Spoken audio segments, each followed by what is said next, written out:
Anasema Imam Malik rahimahullah ta'ala, man ibtada'a fil islami bid'atan yaraha hasana faqad za'ama anna Muhammadan khana ar-risala.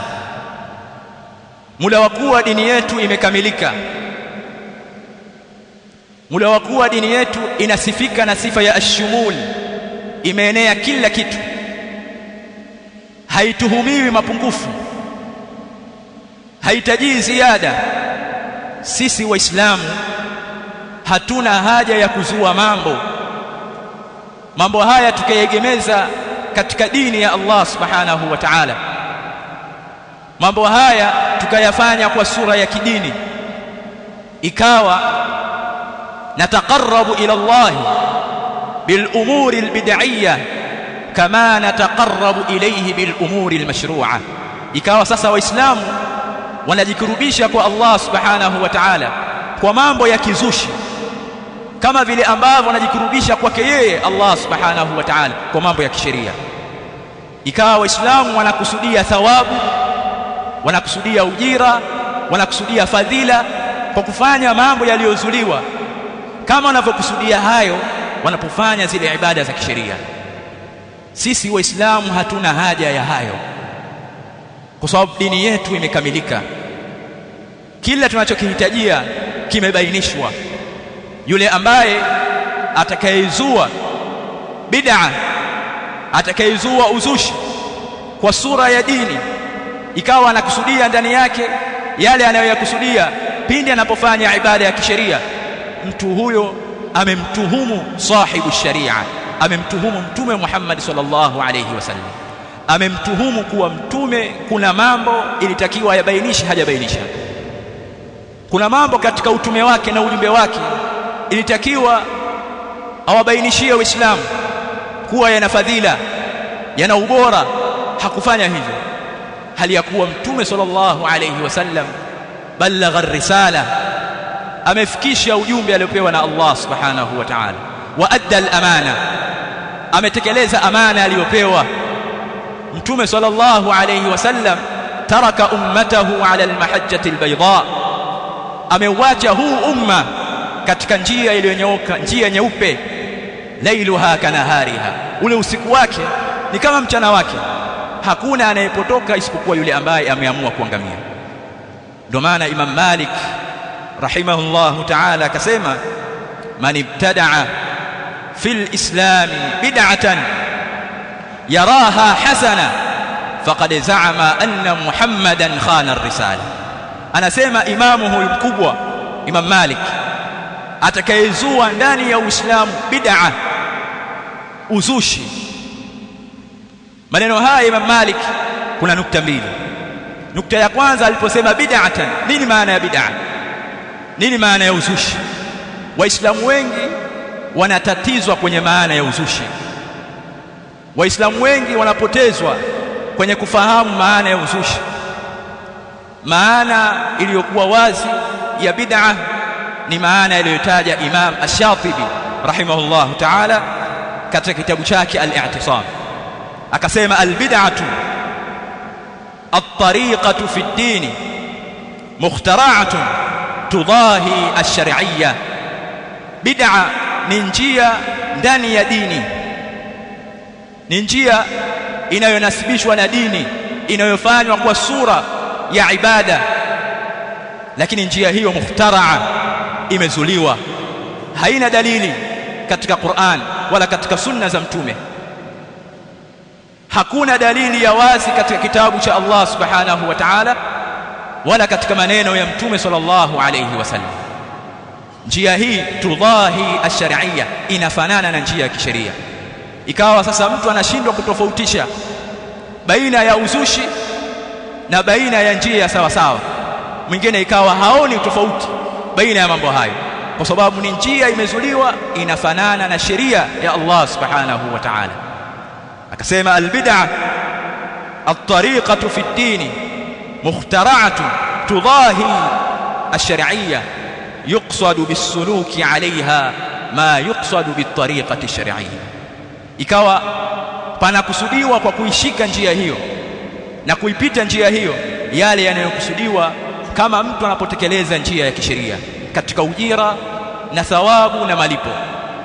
Hii ndo bid'a na huu ndo uzushi ambao unakemewa na aima maimamu wa ahli sunnati wal jamaa, unaokemewa na mashekhe na walinganizi wa ahli sunnati wal jamaa. Hii ndo maana ya uzushi.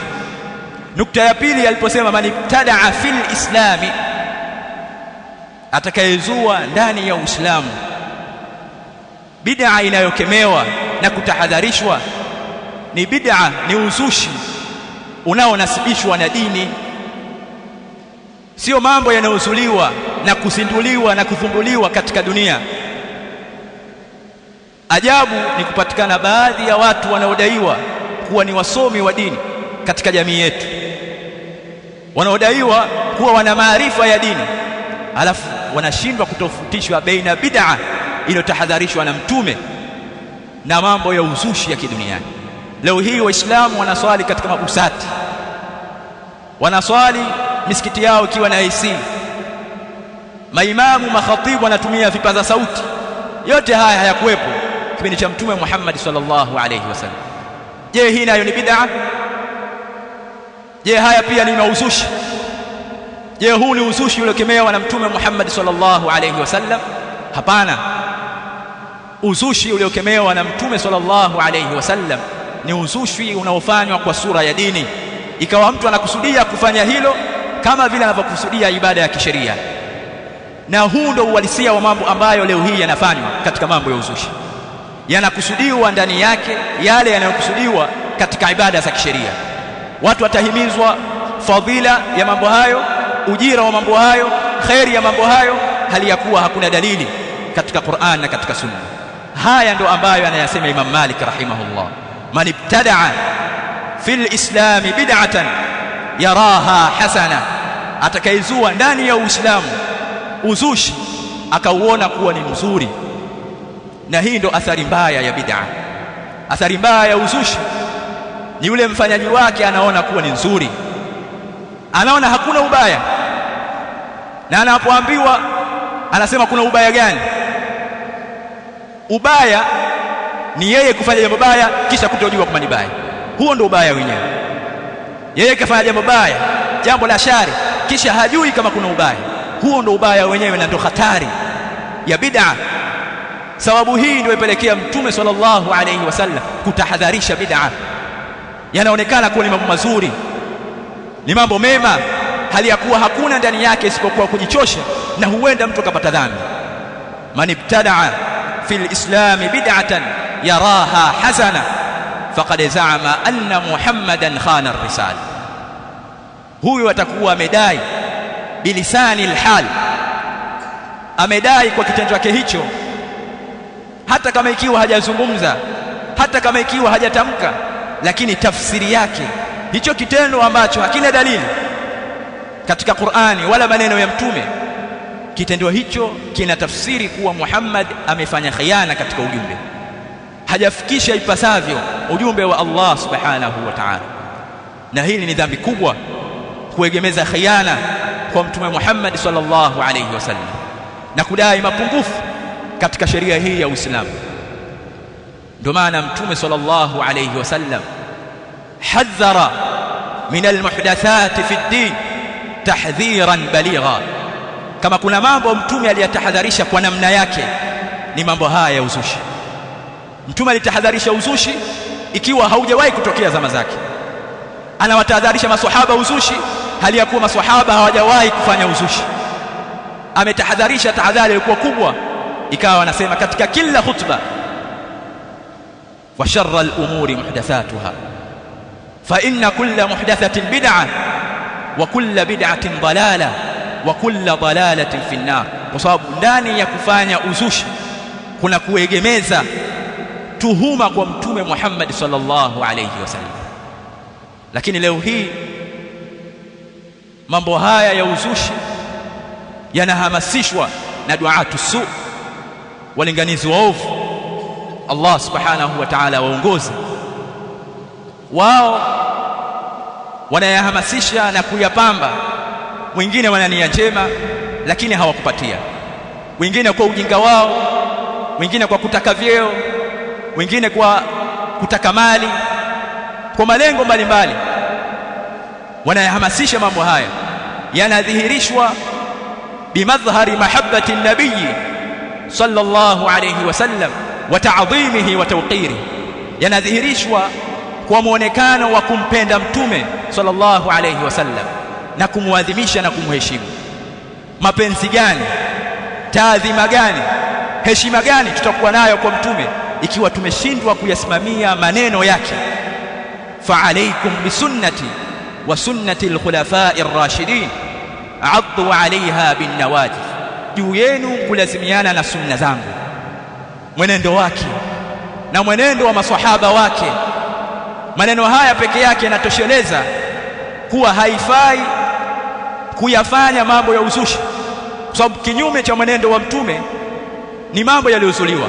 Lakini mtume akatilia mkazo, wa iyyakum wa muhdathati al-umur, na tahadharini na mambo yanayozuliwa katika dini. Fa inna kulla muhdathatin bid'ah wa kulla bid'atin dalalah wa kulla dalalatin fi an-nar. Kwa hakika kutahadharisha bid'a, kutahadharisha mambo ya uzushi na kutahadhari na mambo ya uzushi na kulazimiana na sunna za mtume ni wajibu kwa Waislamu wote. Na mauzushi yanayozuliwa katika dini ni katika maovu ambayo ni wajibu kuiondosha, ima kwa kutumia mkono ikiwa ni haki ya watawala kufanya hivyo, au kwa kutumia ulimi kupitia maulama na mashekhe na walinganizi wa ahlus sunnati wal jamaa.